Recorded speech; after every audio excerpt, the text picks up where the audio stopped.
नमस्कार, मैं हूं Amod Srivastava. Amazing thought, amazing message, amazing information की दिशा में आज एक कदम और आगे। आज के इस चिंतन का विषय है माया ऐसी मोहिनी जैसी मीठी खांड। आपको ये मेरा वीडियो अच्छा लगे तो लाइक करें, शेयर करें और लाल बटन दबाकर सब्सक्राइब अवश्य करें। साथ ही बेल आइकन दबाना बिल्कुल ना भूलें। एक नगर में धनदतु नाम के एक धर्मात्मा सेठ रहते थे। एक बार वहां नट ने आकर खेल दिखाया। सेठ का इकलौता पुत्र इलायती कुमार उस नट की लड़की के रूप पर आसक्त हो गया और उससे विवाह करवाने के लिए उसने सेठ से निवेदन किया। सेठ ने उसे बहुत समझाया पर वह नहीं माना। बेटे की हट देख सेठ ने भगवान से प्रार्थना की कि प्रभु, अब तू ही ऐसी कुछ कृपा करना कि मेरे बेटे का भला हो, उसके जीवन में किसी प्रकार की कोई परेशानी उत्पन्न ना हो। ईश्वर पर विश्वास रख सेठ ने निश्चिंत हो गए और विवाह प्रस्ताव लेकर नट के पास पहुंचे। सेठ ने ईश्वर पर अगाध विश्वास रख निश्चिंत हो गए और विवाह प्रस्ताव लेकर नट के पास पहुंचे। नट को सारी बात बताई तो वह बोला, सेठ जी, आपका बेटा 12 वर्ष नट विद्या सीख कर जब तक किसी राजा से पुरस्कृत ना हो जाए तब तक मैं अपनी बेटी का विवाह उससे नहीं कर सकता।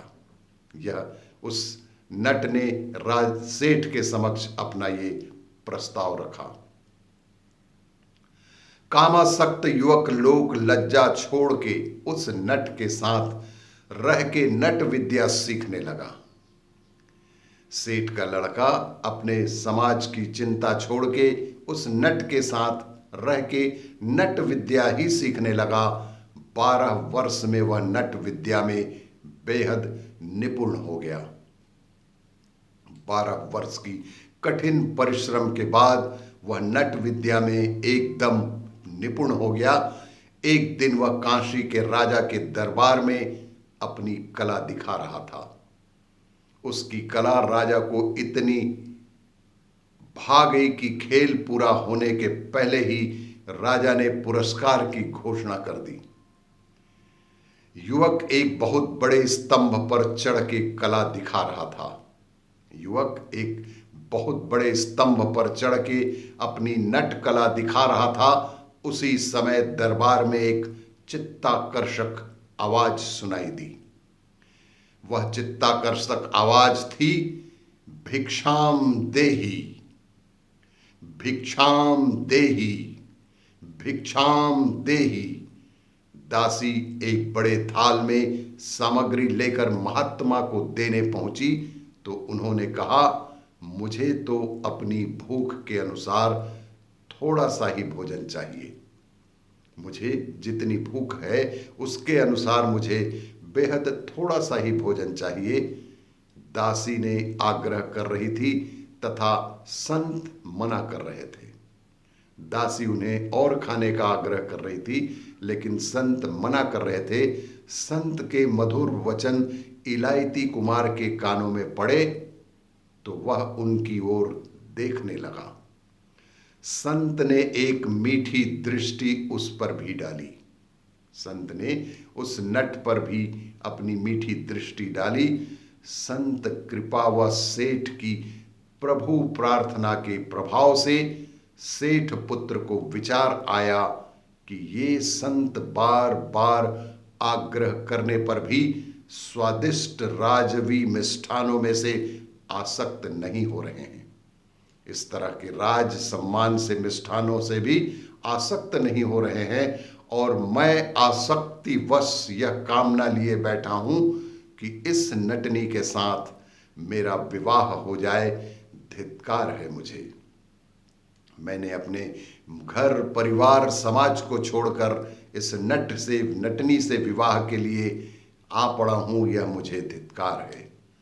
वह तुरंत ही खंबे से नीचे उतरा और उन महापुरुष के चरणों में पड़ गया। नट ने आकर इलायती कुमार से कहा कि अब मैं तैयार हूं अपनी बेटी से तुम्हारे विवाह करवाने को। नट ने आकर इलायती कुमार से कहा कि आज तुम बिल्कुल वैसा ही कर लिया जैसा मैं चाहता था। आज मैं अपनी बेटी का विवाह करने को तैयार हूं। संत दर्शन से सेठ पुत्र का मन बदल चुका था।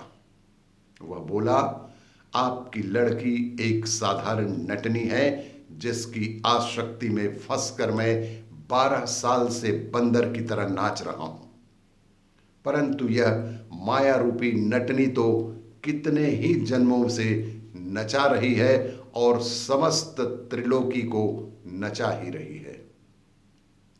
अब मैं इसके खेल से पार होने के लिए इन महापुरुष की शरण में ही रहूंगा।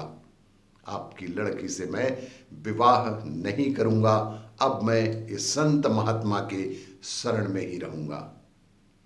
माया रूपी नटनी के खेल से पार होने के लिए संत कबीर जी ने कहा है। माया रूपी नटनी के खेल से पार होने के लिए संत कबीर जी ने भी कहा है, कबीर माया मोहनी जैसी मीठी खाण। सतगुरु की कृपा भई नातर नातर करती भाड़। और भी इसी तरह की जानकारियों के लिए देखते रहिए मेरा वीडियो। लाइक करें, शेयर करें और सब्सक्राइब अवश्य करें। धन्यवाद।